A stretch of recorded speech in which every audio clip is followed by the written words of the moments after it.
Are buton. Unde? Ăsta? Asta mă? Câinele vă pungă ceva. Dar câinele s-a jucat în continuu cu gunoi, frate. Care e butonul, mă? Ăsta e butonul? Poate nu s-au spus de pun. Asta, mă? Aparați. Care mă butonul? Așa? Așa. Adună-o, Oana. Ce faci? Hai, fă treaba. Telefonul meu? Te-am adus de la Revelion să Ai telefonul meu? faci curaj și ceva. Stai de vorbă. Uite câte mai ai.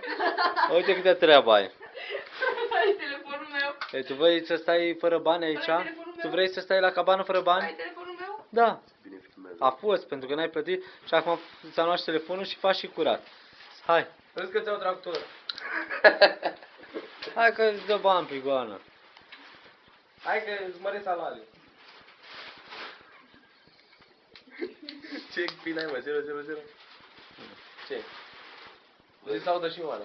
1, 3, 5 și nu știu cum. Nu tu, mă. Ah. Nu eu.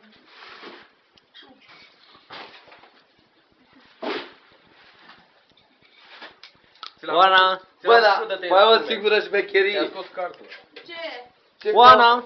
Ce Faci? caută hanoracul lui Șerbac în gunoi, pe lângă gunoi, pe lângă... Uite, hanoracul ăsta l-ai găsit cu noi? Că l-am aruncat eu mai devreme.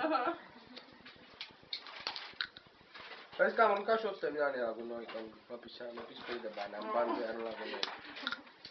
Ia zi, ia arată tot de zișorul tău. Bă, Oana, când ți-am zis să iei și tu mâncare mai Mi-ați multă, băgat... uite, acum cauți pe gunoaie. Când ți-ai zis să luăm Bă, mâncare mai uite mă multă... ce mi-a făcut, mă. Mi-a aruncat din t-shirt la gunoi. Să-mi pățiți din t-shirt. Hai, da, unde e? E vișat.